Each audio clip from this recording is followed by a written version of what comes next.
can write the composite function as g on the outside, f on the inside as g of f of x, or we can do the opposite. We can write the function as f on the outside, g on the inside. So if we go back to our functions f and g, f is x squared plus 1, and g of x is 2x minus 1. So I'm going to substitute the 2x minus 1 into the x squared plus 1. So I have my outside function. It's going to be x squared plus 1. And our inside function is 2x minus 1. And again, what's implied is we want to simplify this expression. Although this is the composite function, we can simplify this into x squared, 4x squared minus 4x, and then plus 1, so we're going to end up with plus 2, and there's a simplified form. So the notation for composite functions can be written as this embedded g of x inside f. It can also be shown with this little kind of symbol of the empty circle of f of g of x. So this is also a composite function notation.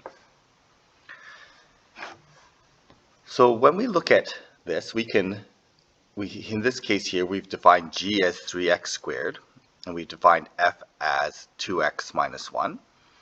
And we want to simplify this and determine the domain and range. So first thing we're going to do is simplify this. So my g of f of x, I'm going to embed my f inside the g function. So my g function is 3x squared, and my f function, which I'm going to do, I'll just do it in a different color here, is going to be square root 2x minus 1. And I can simplify this because the square root and the square cancel out, and I end up with 6x minus 3. Okay, this next part we have to be careful, because when we ask for domain and range of a composite function, it is not necessarily the domain and range of the end function here, so 6x minus 3. This is a linear function. Normally linear functions have a domain and range of all real numbers. So how we find domain and range of composite functions is we have to make sure that we are aware of the restrictions of the part functions, in this case f and g. So the domain of f is going to be x must be greater than or equal to 1/2, and y is going to be greater than or equal to 0. So this domain restriction here is going to affect what we can put inside the g function. So in this case, we're going to be able to put only x's that are greater than 1/2.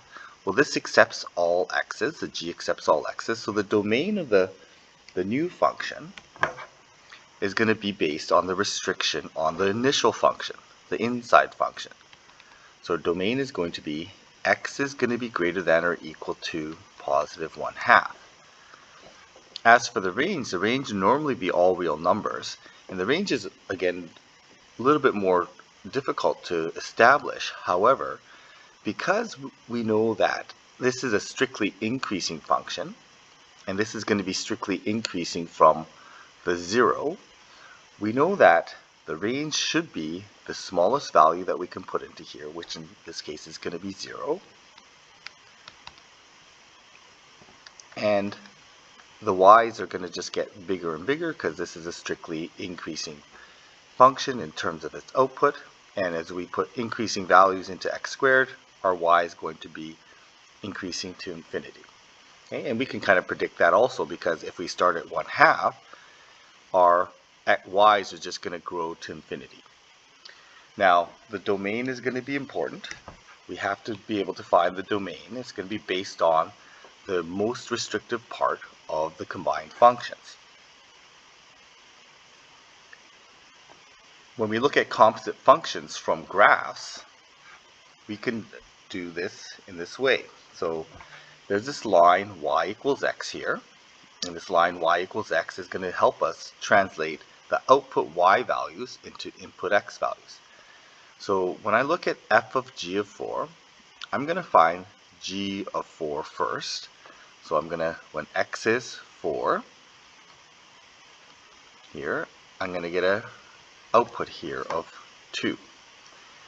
And to be able to input this into the f function, I need to convert this y coordinate into an x coordinate. And I do that by translating it to y equals x. So that y equals 2 now is translated to x equals 2 because this line is y equals x, so all the y values and x values match. And then I can use this x value to find the output of the f function, or the y value of the y function. So when I map this, it looks like this. So I'm going to map it onto the red, translate the output of the red into the input of the blue, and that input of the blue maps onto the output of the blue. So in this case, it looks like our output is 3, 4, 5, 6, 7, 8. It looks like the output is equal to 8. And so this is how we're going to use this diagonal line. That diagonal line, all it is something that helps us map the output y onto an input x. And we can do it the other way around as well. So if we do g of f of 7, what we can do is we can find f of 7 first. So I go to x is 7, there's 7. I'm going to map that onto the blue function first. That maps onto y equals x.